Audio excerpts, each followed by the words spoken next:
नमस्कार दोस्तों, कैसे हैं सब लोग। मैं हूं रोहित माने और आप देख रहे हैं scientist star academy toward scientific world. और इस लेक्चर में हम देखने वाले हैं microbiology practical BIOS questions on topic cultivation and counting of micro organisms. तो चलिए दोस्तों, वीडियो को स्टार्ट करते हैं। वीडियो को स्टार्ट करने से पहले अगर आप मेरे चैनल पे नए हो तो चैनल को सब्सक्राइब करो और बेल आइकॉन पे क्लिक करो ज़्यादा वीडियोस देखने के लिए।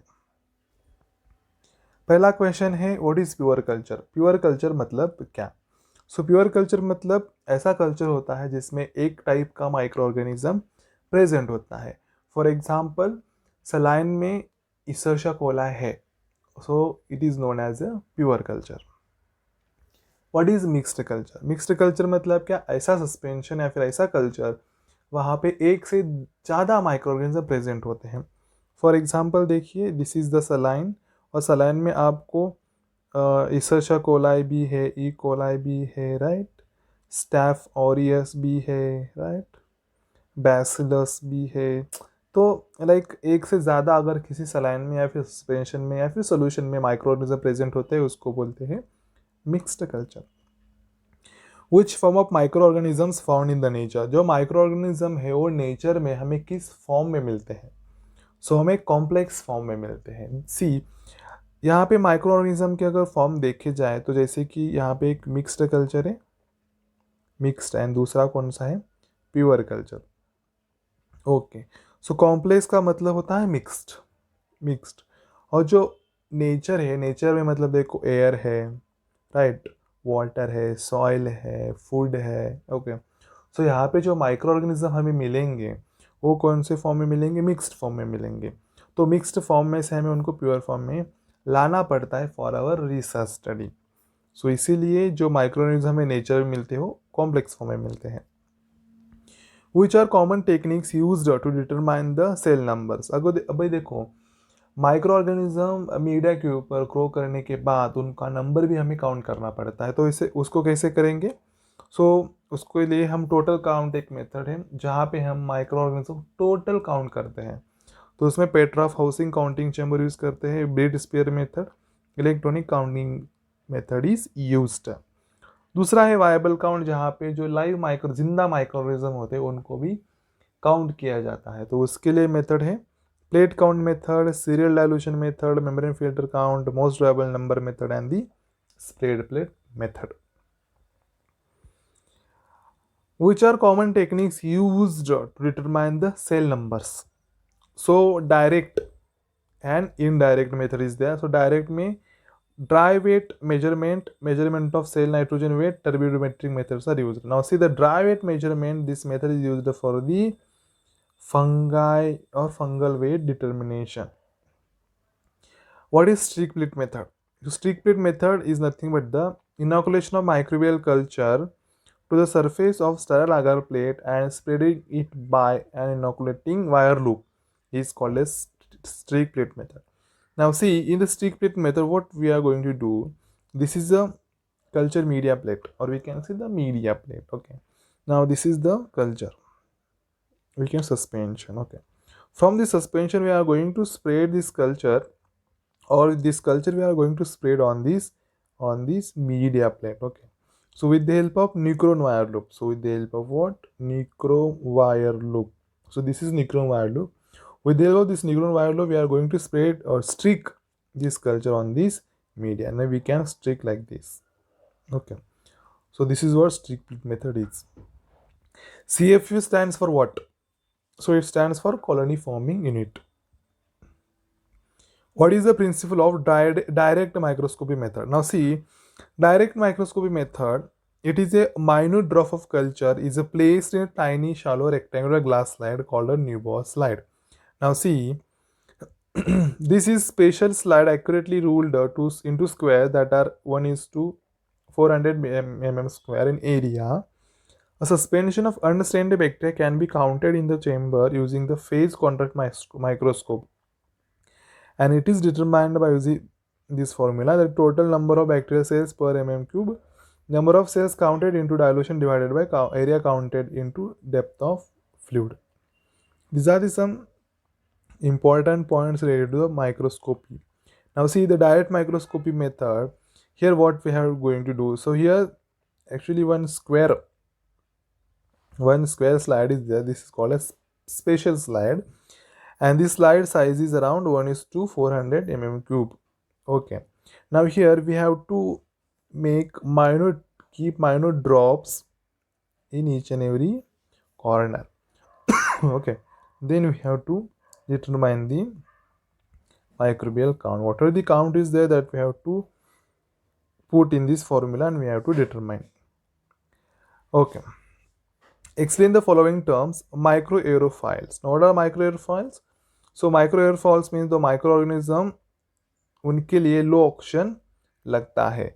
अगर उस लो लेवल से ज़्यादा ऑक्सीजन हम उनको दे देंगे तो वो टॉलरेट नहीं कर पाएंगे, तो उनकी क्या हो जाएगी, डेथ हो जाएगी. तो माइक्रो एयरफिल्स मतलब ऐसे माइक्रो ऑर्गेनिज्म होते हैं जिनके ग्रोथ के लिए बहुत ही कम ऑक्सीजन लगता है. अगर वो ऑक्सीजन ज़्यादा हो जाता है तो उनकी जो मेटाबॉलिक एक्टिविटीज़ है वो क्या हो जाती है, ब्लॉक हो जाती है, एंड एट द एंड क्या हो जाते हैं, वो मर जाते हैं. The effect of oxygen on the growth of various type of microorganisms can be determined by observing them in a tube of solid medium by shake tube inoculation. Oxygen का effect micro organism पे कैसे होता है, उसका study कैसे किया जाता है, with the help of shake tube inoculation method. So next आता है फैकल्टी ऑर्गेनिज्म. तो जो फैकल्टी ऑर्गेनिज्म मतलब क्या, ऐसे माइक्रो ऑर्गेनिज्म जो ग्रो होते हैं प्रेजेंस या फिर अब्सेंस ऑफ फ्री ऑक्सीजन, मतलब एरिया में या फिर सस्पेंशन में ऑक्सीजन प्रेजेंट हो या ना हो फिर भी ये ग्रो हो जाते हैं. They preferentially use oxygen for aerobic respiration. जो ऑक्सीजन वो यूज करते हैं वो प्रेफरली एरोबिक रेस्पिरेशन के लिए यूज करते हैं. What are मेसोफाइल्स? मेसोफाइल्स एक माइक्रो ऑर्गेनिज्म है जो 20 to 40 डिग्री सेल्सियस के बीच में ग्रो होते हैं, और उनके जो एंजाइमेटिक एक्टिविटीज़ होते हैं उनके लिए भी यही टेम्परेचर चाहिए होता है. Because of this temperature they can maintain their enzymatic activities. और ये जो माइक्रो ऑर्गेनिज्म है ये ह्यूमंस में, वर्म ब्लड एनिमल्स में प्रेजेंट होते हैं, और इनके ग्रोथ के लिए जो ऑप्टिमम टेम्परेचर है वो है 37 degree Celsius. Example Escherichia coli and Salmonella typhi. Next question आता है, which bacteria produces gold color on media? So Staph aureus. Which method is used for the determination of fungal weight? So as I told you, dry weight method. Now see, the dry weight method is what? So in this method what we have to do, first we have to take one conical flask. Now in this flask we have to add potato dextrose broth, that is potato dextrose broth. Okay. Now in this we have to add fungal culture, that is the fungal culture we have to add fungal culture. Okay. Now we have to incubate it for at least 7 to 8 days. After 7 to 8 days what is going to happen, so the fungal lawn will come at the top of the media. Okay, fungal lawn will come at the top of the media. Now this lawn we have to remove, or we have to take on a Whatman filter number 1 paper. This is a fungal lawn. Okay. Now this lawn is watery, so that this time we have to take weight मतलब watery जो होता है ना उसका weight लेना पड़ता है, that we have to record. तो इसको ओवन में ड्राई करना पड़ेगा 24 आवर्स के लिए. तो ड्राई करने के बाद इसका हम ड्राई वेट लेंगे, dry weight. So wet and the dry weight. तो जितना आता है जनरली जो वेट मतलब वाटरी जो वेट होता है उसका वेट अराउंड ज़्यादा होता है, मतलब 2 ग्राम तक हो ही जाता है, और जो ड्राई वेट होता है वो करीब 0.20 मतलब कम हो जाता है, मतलब अराउंड 80% तो 100% तो 80% तो कम हो जाता है, राइट. तो वो उसको बोलते हैं fungal weight determination method, is known as dry weight method. How we can determine the total count of microbes in a culture? So with help direct microscopy method, जहाँ पे haemocytometer and the counting chamber method is used है. What are the advantage of this direct microscopy method? जो direct microscopy method है उसके advantage क्या है, देखो. पहला तो है कि ये मेथड बहुत रैपिडली होता है. सेकेंड है इस मेथड में बहुत ही कम इक्विपमेंट्स यूज़ किए जाते हैं. इस मेथड का यूज़ करके हम माइक्रो ऑर्गेनिज्म का मॉर्फोलॉजी भी देख सकते हैं, जैसे कि साइज क्या है, शेप क्या है, all that stuff. Concentrated suspension of cells can be counted if they are diluted appropriately. Why plate count method is used? So plate count method का यूज़ होता है वायबल सेल्स को काउंट करने के लिए. अभी देखो स्प्रेड प्लेट मेथड का एडवांटेज क्या है. Now see the spread plate method मतलब क्या, जहाँ पे माइक्रो ऑर्गेनिज्म हमको एक मीडिया पे स्प्रेड कर देते with help of spreader.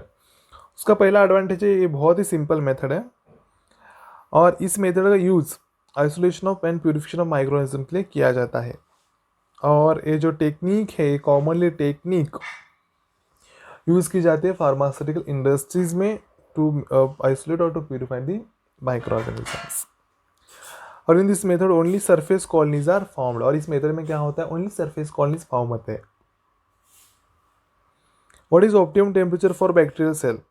So optimum temperature मतलब क्या, ये टेम्परेचर होता है जो माइक्रोबियल एक्टिविटीज़ के लिए या फिर एंजाइमेटिक एक्टिविटीज़ के लिए ऑप्टिमम माना जाता है. उसकी वजह से एंजाइम्स एक्टिव होते हैं. और ये जो टेम्परेचर है 15 से 40 के बीच में होता है.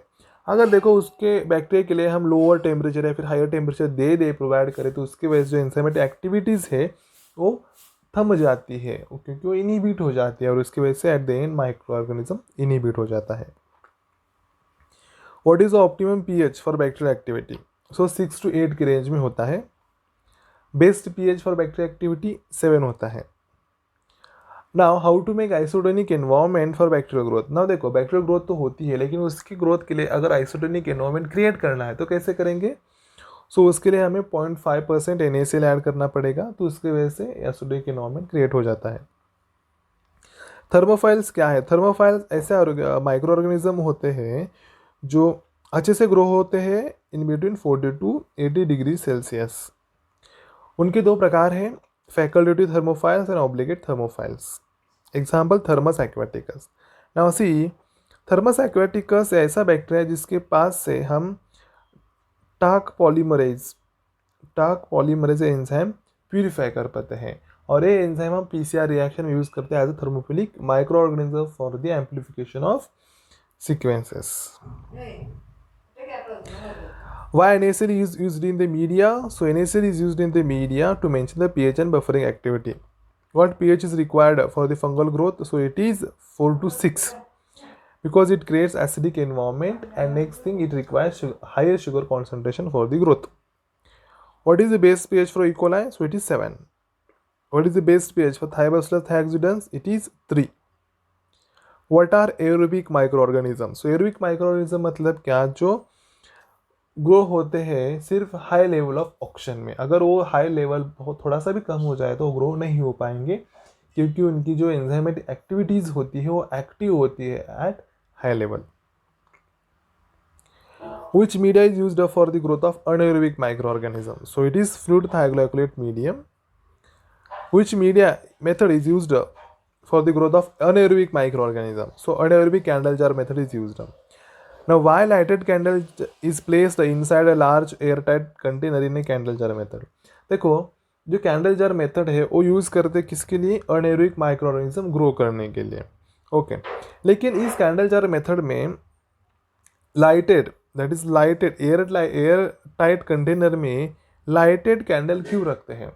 देखो उसका रीज़न यही है कि लाइटेड कैंडल रखने की वजह से क्या हो जाता है, वहाँ पे जो ऑलरेडी ऑक्सीजन प्रेजेंट होता है वो ऑक्सीजन पूरा यूज़ हो जाता है, एंड वो एरिया पूरा ऑक्सीजन फ्री बन जाता है. तो इसके वजह से क्या हो जाता है, जो अनएरोबिक माइक्रो ऑर्गेनिज्म है वो इजीली ग्रो हो पाते हैं. So to use all oxygen and to create an oxygen free environment, how reduction of oxygen in the media is achieved? So it is achieved with the help of 1% glucose, 0.1% thioglycolate और 0.1% ascorbic acid का use करके. Which media is used to grow azotobacter species? So which media is used for the growth of azotobacter species, and the media is a chemically defined media. So इतने सारे questions है related to this topic, and this topic पे जो questions मैंने अभी तक जो आपको पढ़ा है बहुत ही इंपॉर्टेंट है वाईओएस के लिए, इंटरव्यूज़ के लिए एंड दी एग्ज़ाम में. तो प्लीज़ आपको ये वीडियो अच्छा लगता है शेयर करो, लाइक करो.